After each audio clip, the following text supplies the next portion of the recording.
everybody, and thank you for coming out this morning. Like I was telling a lot of you, a bunch of you earlier, I cannot remember the last time I was so nervous and excited about being on a panel, if ever. I have followed Mary's writing and Christina's writings for years and deeply, deeply admire and love what they do. So it's an absolute privilege for me to be here speaking with them about a subject that's quite close to all of our hearts, women and power. And just to introduce the subject very briefly, not that it needs any introduction, one could argue that over the years, across the ages, for some women at least, things have gotten better. There's been progress. But at least for the purposes of this panel, you cannot argue that men still rule the world, they control the world, and that it is anything between impossible to very, very hard for women to exercise, to have power, to exercise power, and to retain power and authority. And over the next 40-odd minutes, we're going to try and unpack what that really means and why this is so. So I'm going to start with you, Mary. You've written a book called Women in Power, quite simply. And as expected, it starts with a bang. It starts with the story of Telemachus and his mother Penelope. And these are characters from Odyssey, just to refresh your memory. That is a Greek epic, I think dates back to the 8th century BC, written by Homer. And because it's one of the earliest surviving works of literature that we still have access to, it's very popular in the sense of most of us get to read it or have to read it if, like me, you took Greek Mythology 301 in college. Your reading of Odyssey seems to be very, very interesting. And tell us what it reveals about women and how they are kept out of power. Well, the moment that I kind of focus on at the beginning of the book is a moment that is very easy just to read over and not notice. That we're in the city of Ithaca, and Odysseus, the great Greek hero, that's in inverted commas, is trying to get back from the Trojan War to his house and his wife and his son Telemachus in Ithaca. He's not there yet, and Penelope, the wife, is holding the fort. And one day she comes downstairs from the women's quarters, and she meets a bard who is singing really sad songs about what the Greek heroes, like Odysseus, her husband, are having to go through in order to get home. And she says kind of the ancient equivalent of, could you put a more cheerful record on, please? Because that's really too depressing. Her son, Telemachus, who is an adolescent, overhears this and goes up to her and says, "Mother, speech is man's business. Go back upstairs." And she does. And I must have read the Odyssey, well, a lot of times. And it wasn't until I was about 45 that I actually noticed that scene. It was so easy just to take for granted as a kind of minor diversion on the way to the big plot. And it became to seem very important to me, not just, I think, because it was the silencing of women. It's the first time in Western literature that a woman is actually told to shut up. But also, it was really important for the son, because part of the story of the Odyssey is about how this son, Telemachus, grows into being a man, how he grows up. And what the poem is saying is that in order to grow up as a man, you have to learn to shut women up. So that it's not just that women happen to be shut up. The silencing of women is part of the way you mature into being a man. And I thought, wow, why have I not noticed that before? And it sort of changed the way I thought about the poem, but also myself, I think. Christina, it's your book, and we're going to be talking about that, later in the week. Our body is their battlefield. One of the striking things about the book is the ubiquity of the use of sexual violence and rape in conflicts and wars, and the scale of it, the sheer scale of it. And here we are discussing authority and women in power at a time when, even to date, and you write about Ukraine as well, women's bodies are being used as battlefields. I mean, in a world like this, it becomes almost impossible to imagine women being able to exercise power as they please. Could you tell us, a little bit about the extent and ubiquity of this across modern history and the decades that you've covered, and what it really means for women?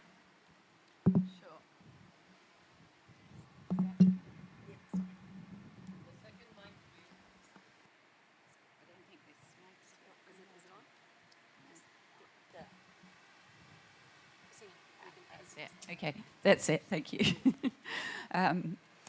Yeah, so basically I started looking at war rape because in 2014, when the Yazidis were taken by Islamic State and abducted from their villages, thousands of girls and women, and taken into Syria to be sex slaves for Islamic State fighters,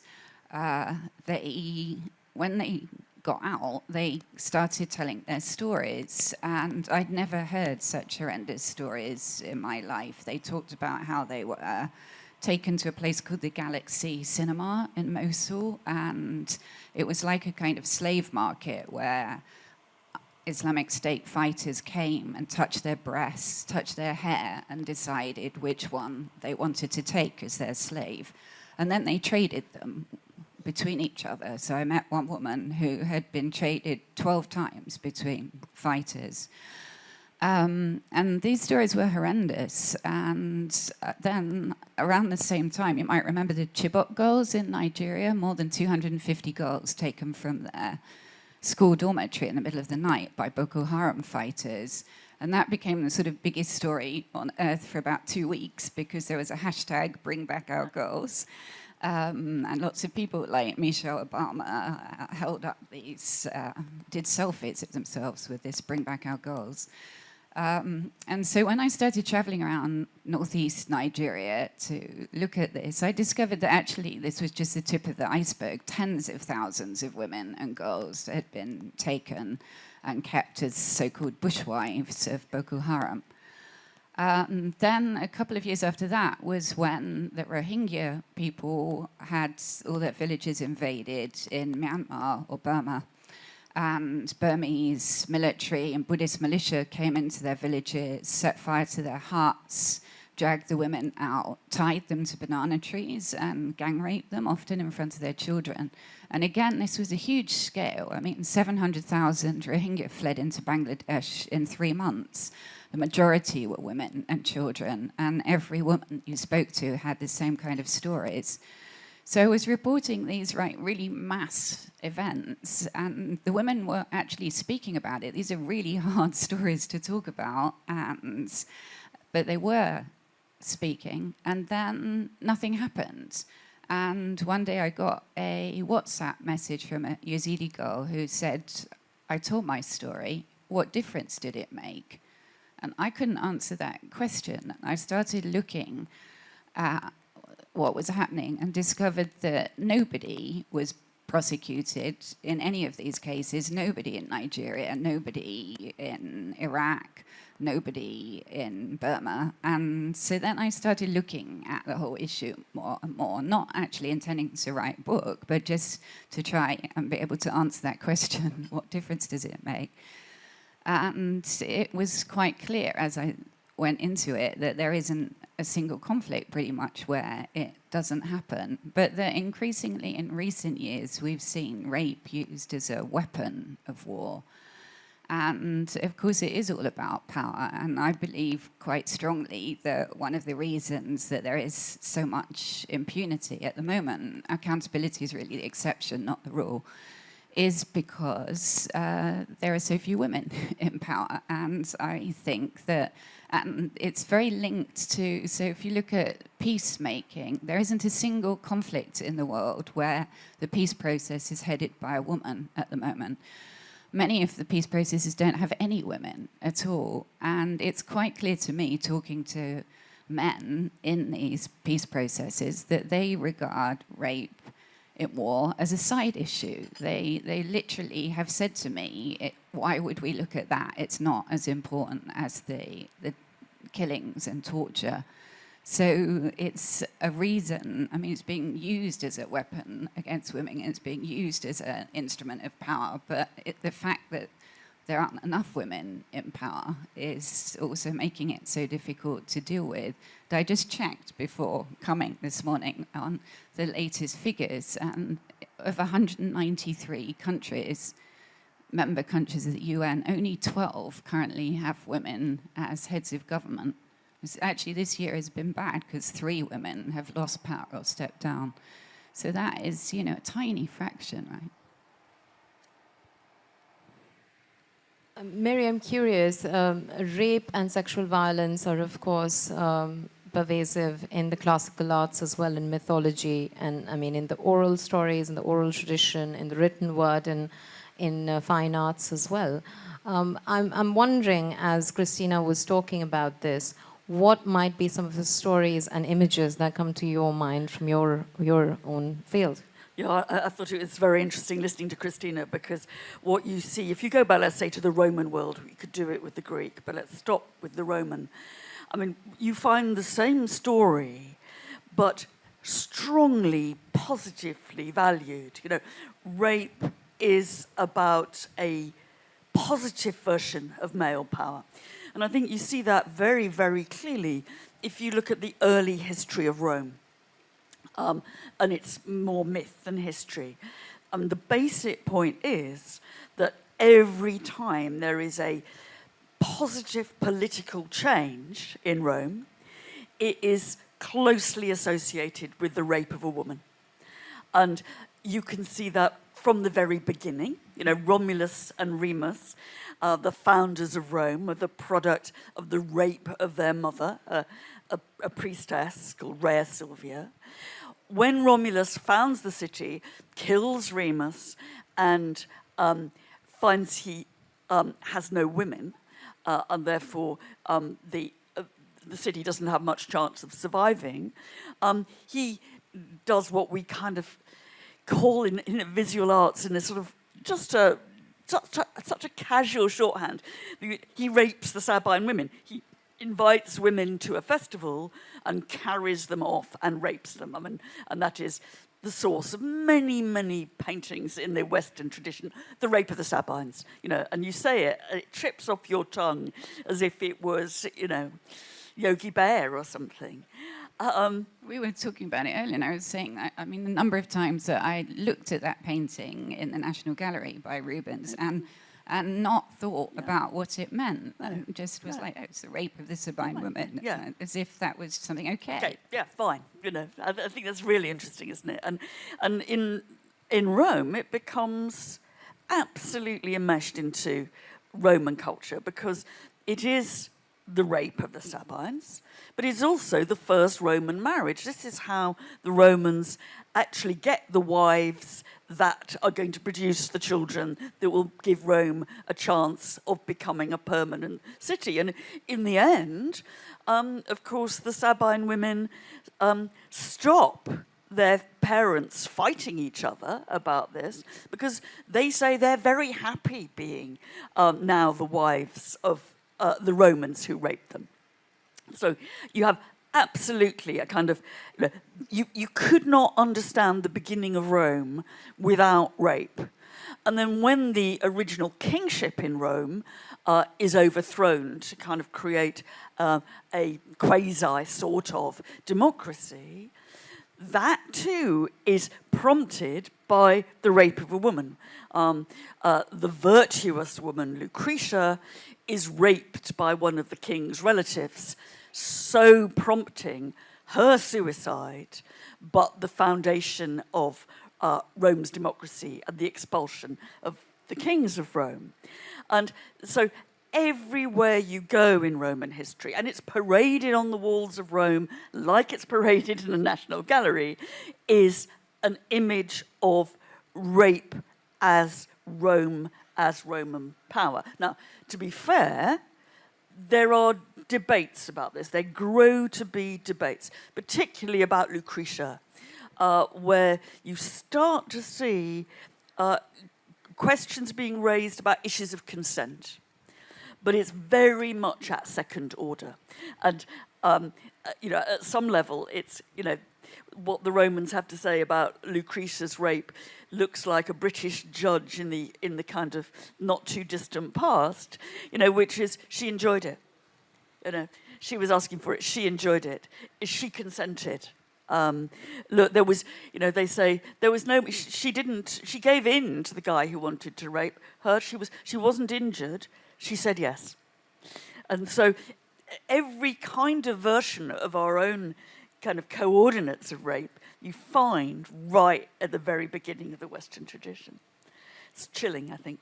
It's interesting, when I was talking to people initially about writing a book on rape and war rape, and lots of people said to me, well, why would you write about that? There's always been rape in war, going back to the ancient Romans and Greeks and Persians. So it was like, yeah, but we're in, 2020. I mean, why should we be accepting something as okay that was happening in the ancient world? Christina, one of the things is, because these questions come up so often, the other question could be, what is the difference between a man writing about rape and a woman writing about rape? And war stories, as you know, are everywhere. We as a people, love war stories, but there are very few stories about war and conflicts that center around women, that are told by women. And there could be men writing about rape. We have, but we often end up with situations where journalists, for example, might walk into the Belgian Congo and say something to the tune of anyone here who has been raped and speaks English. Now, when we talk about women in power, who tells our stories and how these stories are told has a great deal of bearing upon how the world sees us and how we see ourselves. Could you talk a little bit more about how women's stories have been systematically written out of the first draft of history, which is journalism?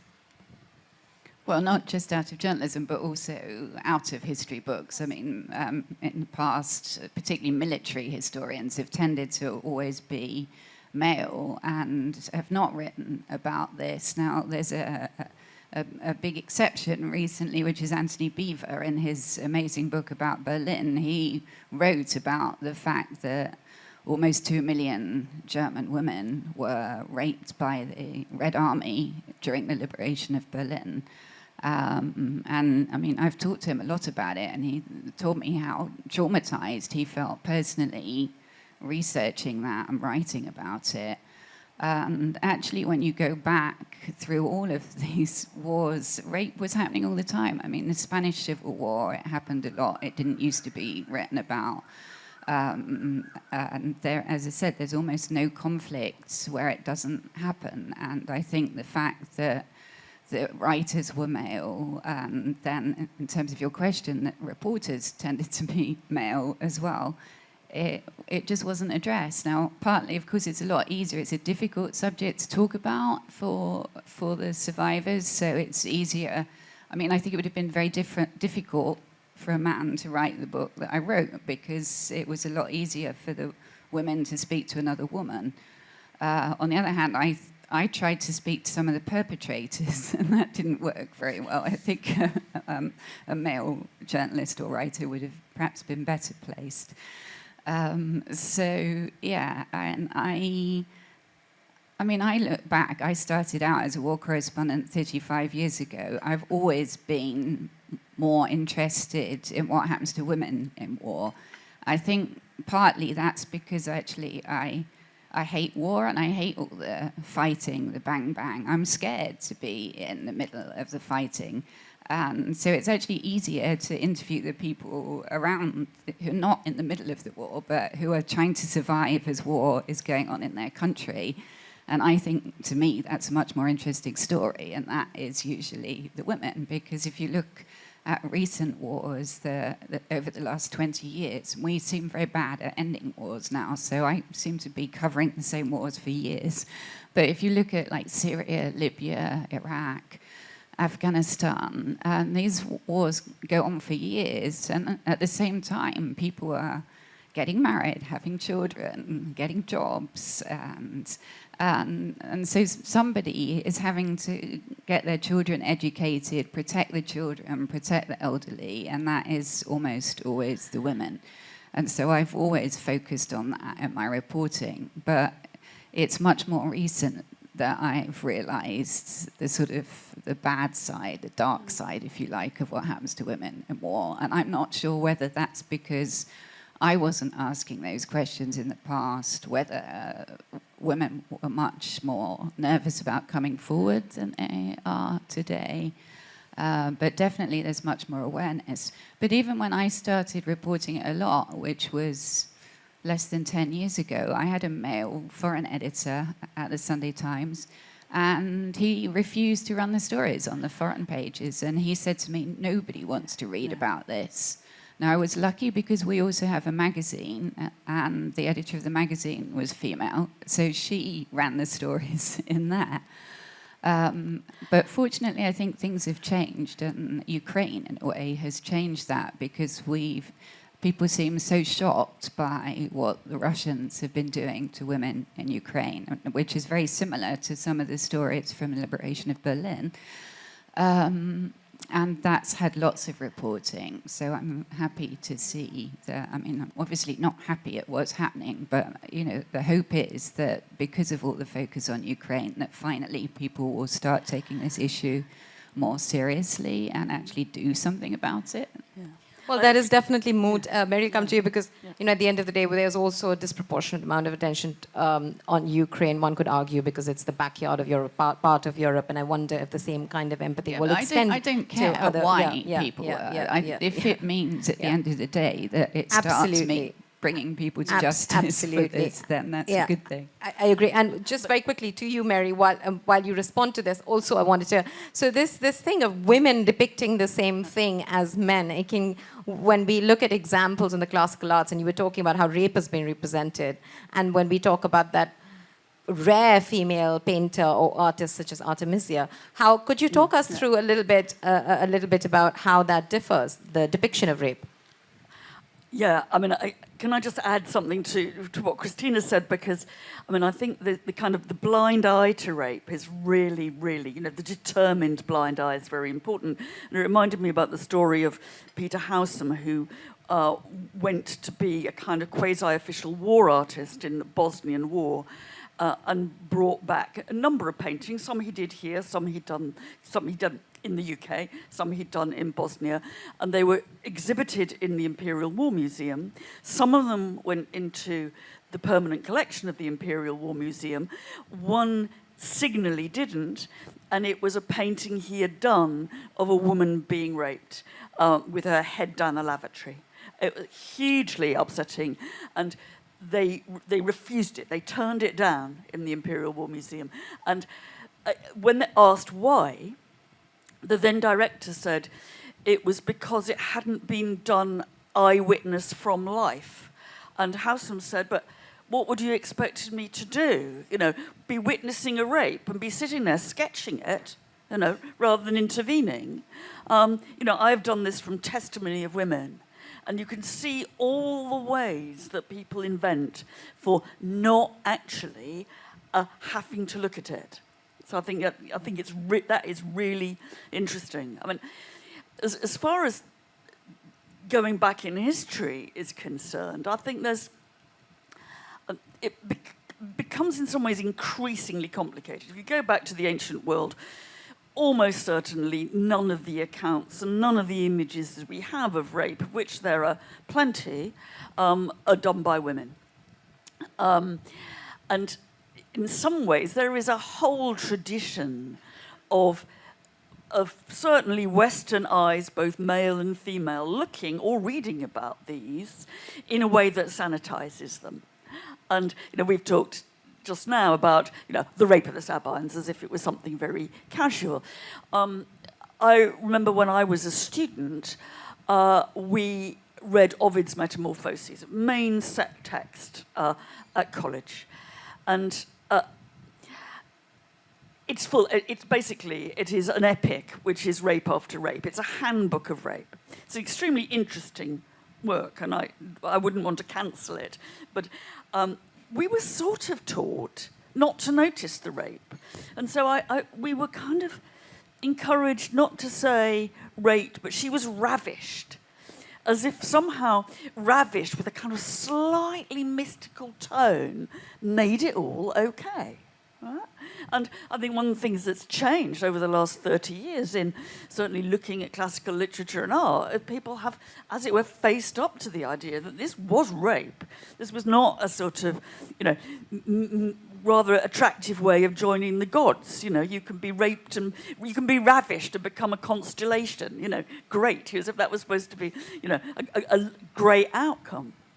In between, I think it's very hard, and you mentioned Artemisia, Artemisia Gentileschi, who represents the rape and the harassment of women repeatedly, and of course was herself raped. And I find myself in a very, very ambivalent position there because I think in part, I feel liberated to see a raped woman representing scenes of rape. I think, right, okay, we're actually, getting down to essentials here.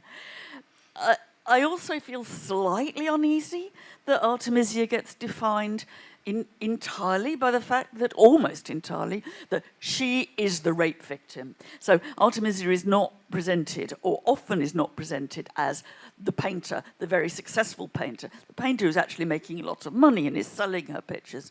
She's become a kind of poster girl of being a victim of rape.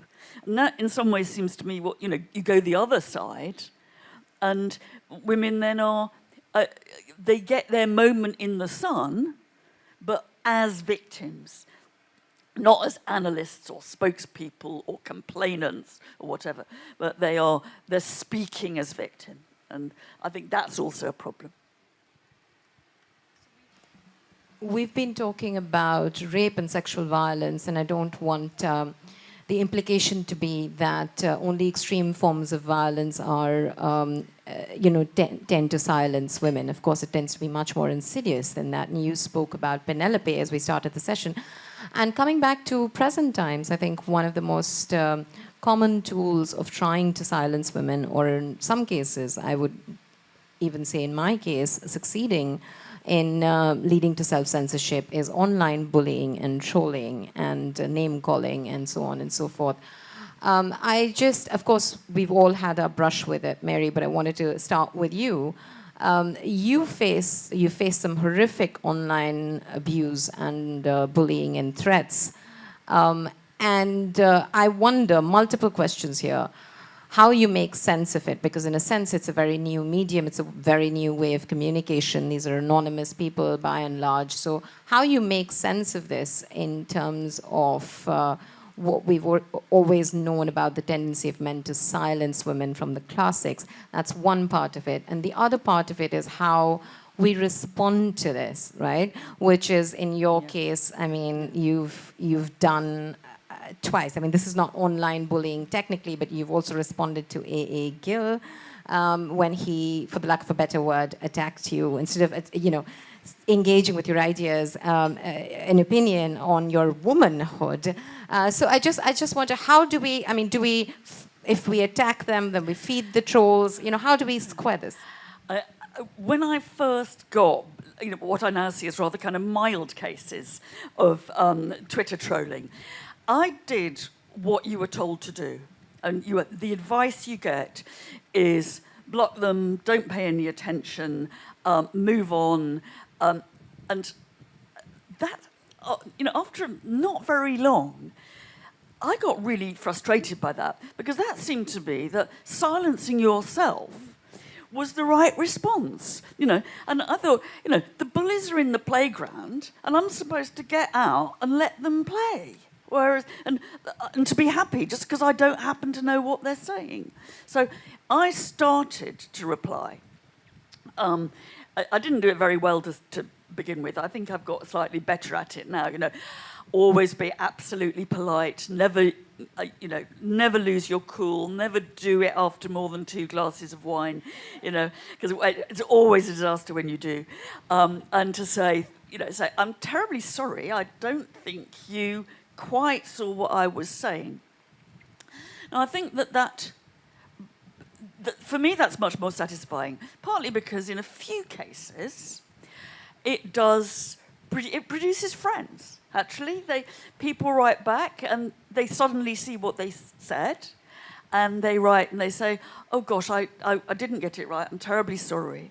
I had a wonderful one a couple of years ago from a guy who wrote back and said, terribly sorry, I'm not feeling very well. Just had a heart bypass operation. And I'm a retired policeman and I love history. And we meet at our pub in Glasgow on a Tuesday night. If you're ever there, do come by, right? And you thought, fine. And so, I wouldn't in any way claim that the majority of responses I got were like that. But there are enough of them to make you think, okay, there is a sort of, you can form a link. You can show that you're not like how they're presenting you.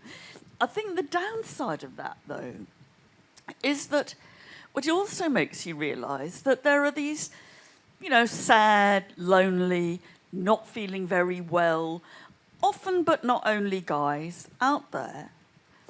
And their rhetoric, when they want to express their frustration, is to attack a woman. Is to try and silence a woman. Now, it's nice that some of them turn out to be perfectly decent people who were probably having an off day. But the bigger picture, I think, is worrying. That the rhetoric people fall on when they want to express their anger tends to be an attack and sometimes a silencing of women, even when they're perfectly, in some ways, decent blokes.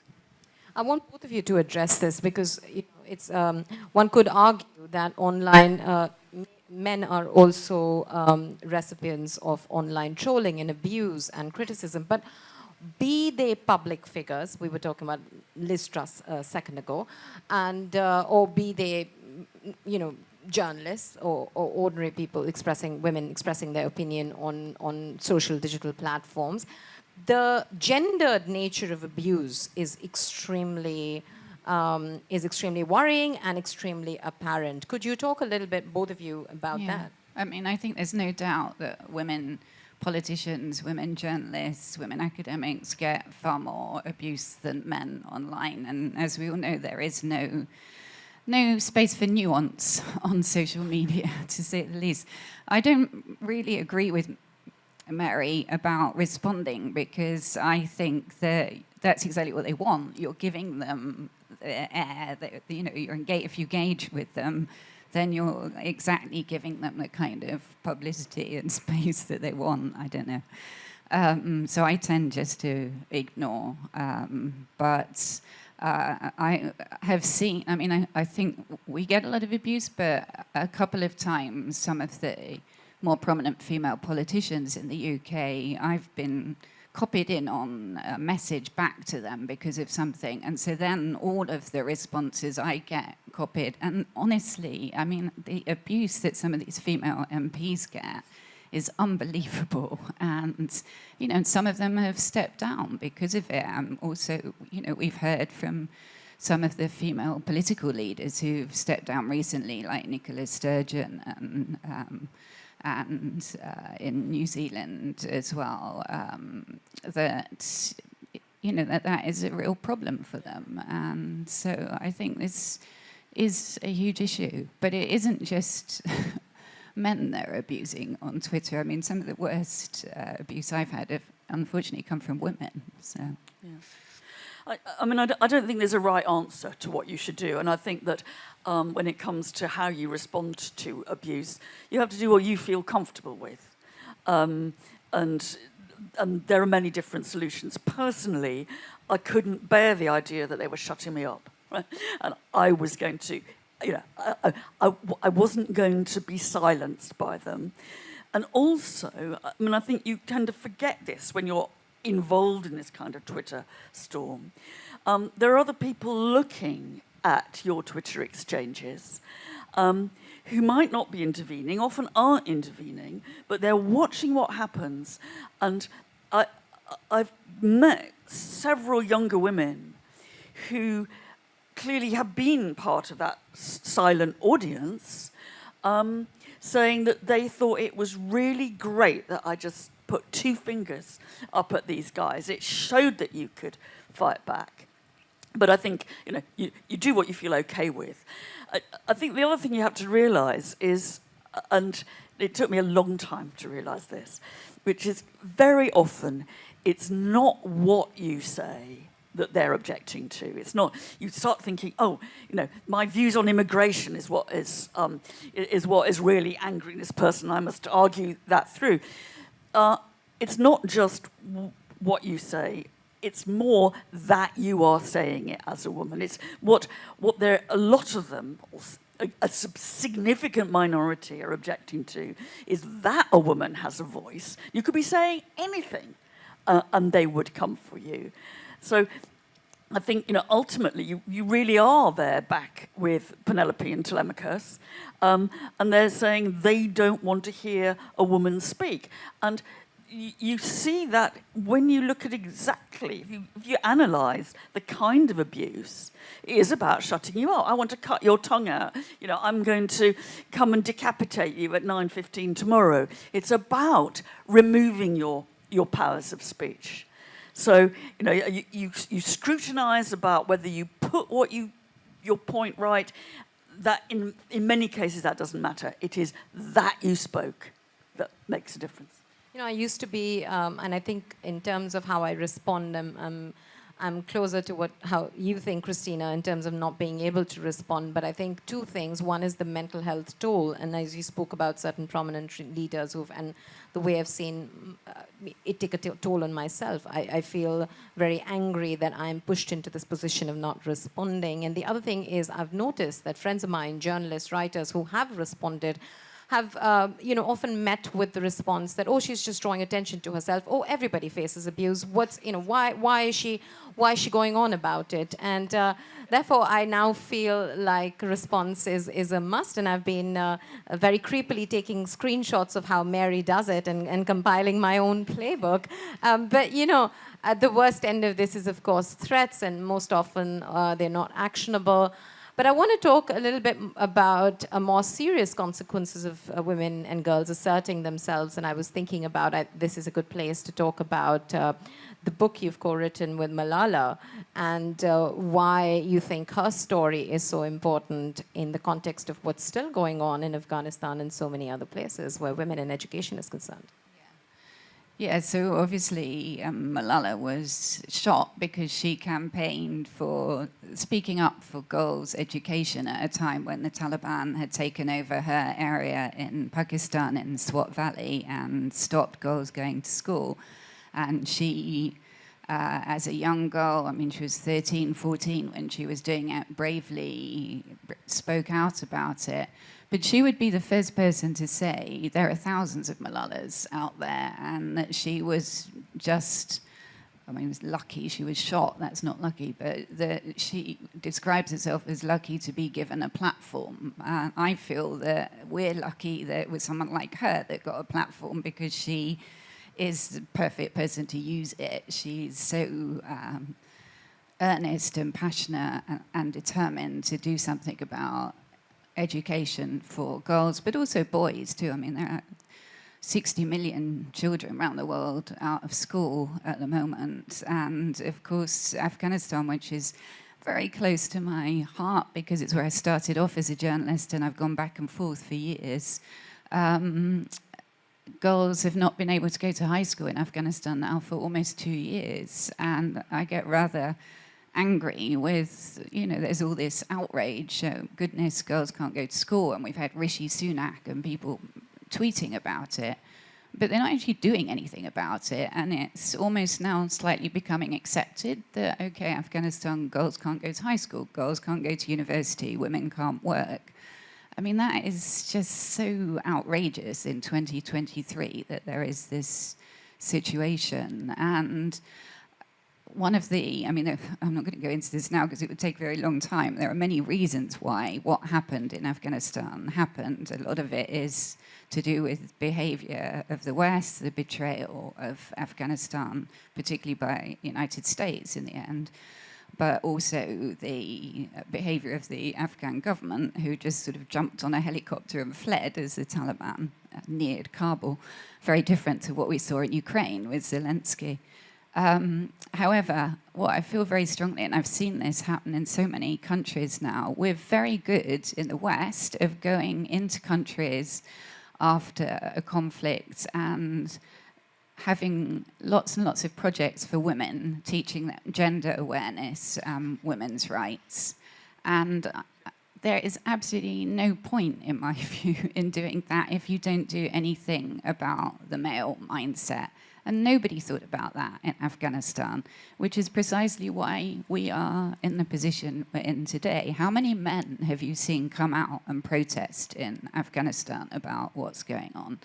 A lot of Afghan men support what's happened, not all of them, but basically I can count on the fingers of one hand the number of men who've come out in Afghanistan and protested.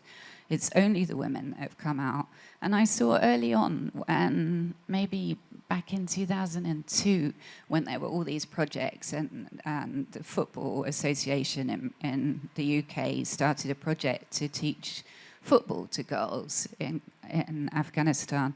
So I went to do a story about these girls playing football in Kabul. And I was a bit surprised because I was told to go to the school at 4 a.m.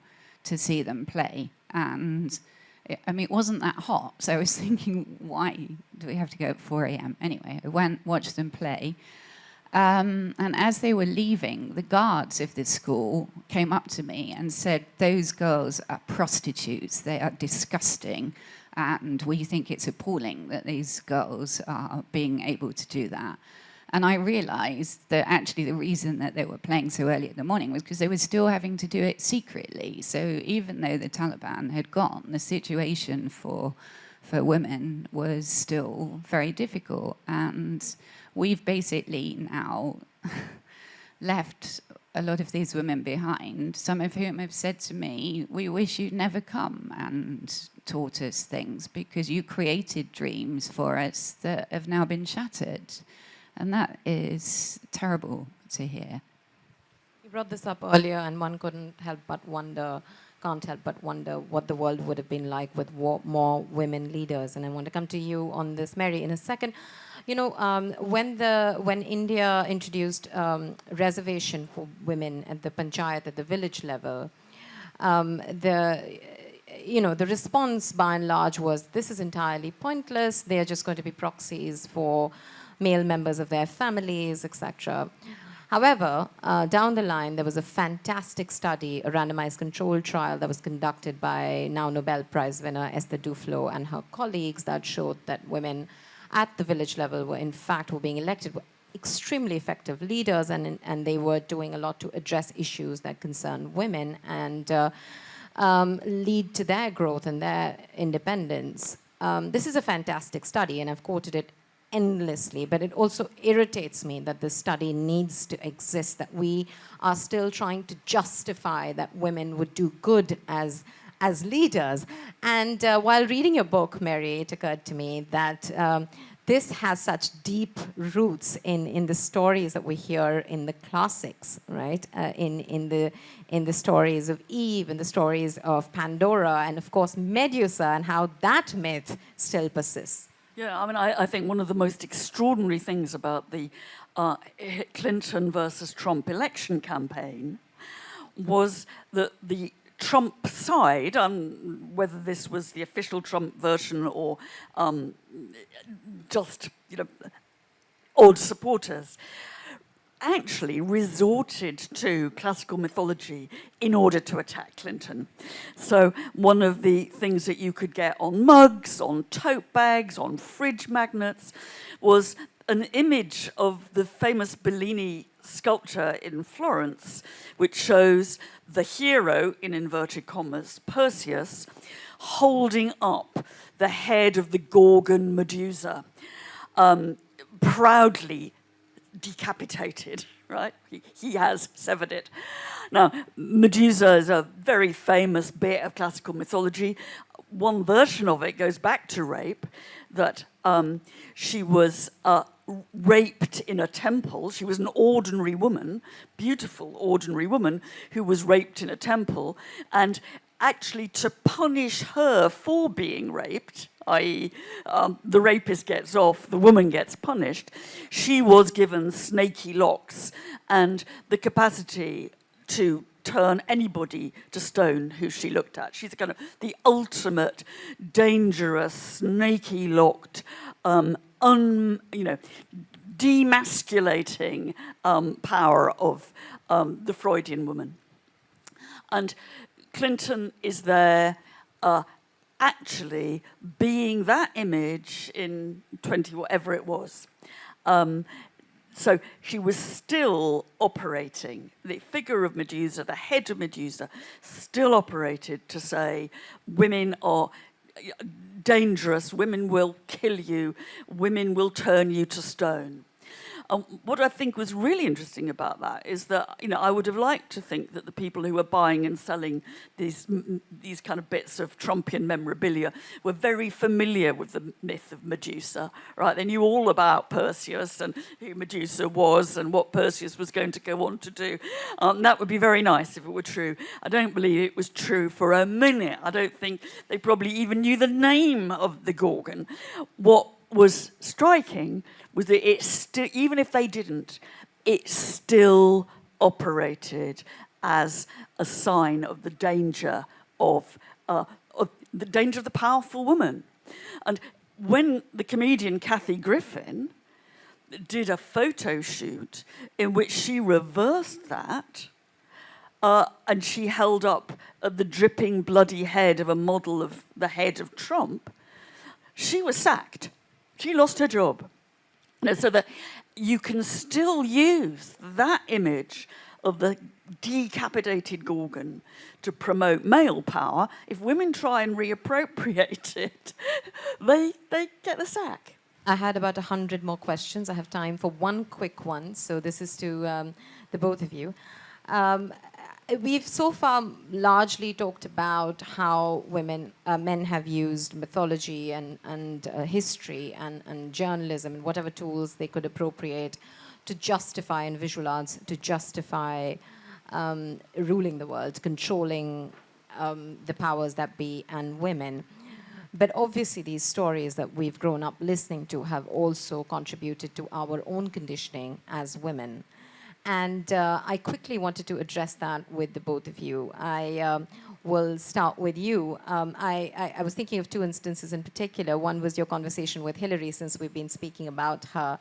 And she says in passing, I think, that she feels very guilty about having lost the election, and that she feels like she's somehow responsible for Trump being president. And that really struck me when I read that back in the day, because I doubt that any man would make a comment like that, would say that they feel guilty about losing rather than, that they're the victim. I was also thinking about the Yazidi girls you write about. Some of them feel very ambivalent about the men who keep them as slaves. What role does conditioning play in, and the insidious nature of it play in holding women back from power? And of course, I want you to respond to this. You write about this wonderful story about this utopia run by women and how it gets ruined. So more on that after Christina takes this question. Yeah, it's a good question. So, I mean, in the instance of the Yazidis, rape in general, of course, rape is the one crime where the victim is also often made to feel that they've done something wrong. And one of the most upsetting things about reporting this is that the women, after these terrible things happen to them, often end up ostracized by their communities, sometimes by their own families, and so they become victims over and over. But you know that this is not just in conflict settings, in our own societies. When there's court cases, often there's discussion of what the women were wearing, and as if this whole kind of sense, as you spoke about, Mary, that they asked for it.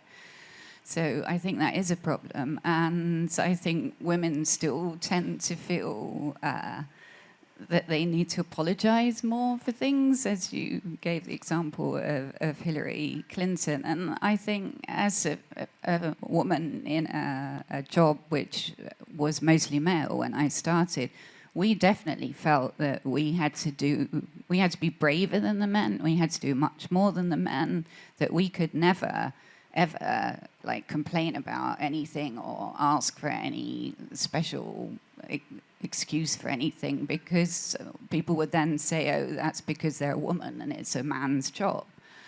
So, in British media, certainly there's still a majority of men. People keep doing these studies looking at front page stories. I think about a third of front page stories in the UK are written by women. So there's, still a tendency to think that you've got to listen to the male point of view somehow. And if you look at the number of women quoted in stories or how they're quoted, far too often, particularly in war stories, the women are quoted as victims, as sort of weeping widows, or not as actual players in what's happening. It's almost as if, they're just sort of standing by as all this is happening. So I really think we have to work hard to change that. I mean, I looked out of interest at, after the first part of the war in Iraq, when Bush celebrated mission accomplished, but it wasn't. I looked back at our coverage at the Sunday Times, and in those days we had far more correspondents. So I think there had been 8 of us covering the war, and not a single woman had been quoted in all our months of coverage except as widows or weeping over children killed. So it was as if the only people that really mattered in that war were the men, and that needs to change. I mean, in some ways, paradoxically, I feel slightly comforted by the whole history of this mythologizing and justifying the oppression of women, because I part of me thinks, look, I know that misogyny has lasted for as long as we can possibly see, back to as far back in history as we can go. But my God, it has needed a huge amount of cultural energy to sustain it. Why we tell these myths is because misogyny is actually quite difficult to justify. So you need to have myth after bloody myth to make it look natural, right? So I think if we're thinking about how we might unseat it, in the end, it's a house of cards that is waiting to fall down. So I feel it will topple. I don't think I'll live to see it, but I think it will topple. But you mentioned the novel by Charlotte Perkins Gilman, Herland, which in a sense shows exactly how women can internalize the very myths that are, or do internalize the very myths that are invented in order to keep them in their place. And Herland, written in the early 20th century, is a story of a perfect utopian community of women only. I can't remember how they impregnate themselves or what they do with the sons, but they manage to be girls alone. And it's a perfect world with education, social services, everything is gorgeous. The women think they're making a real mess of it. So part of the theme of the story is that the women have created a utopia, but they think they've been rubbish because they still think that, those myths are true. And I think that's, we ought just to remember that we're not rubbish, actually,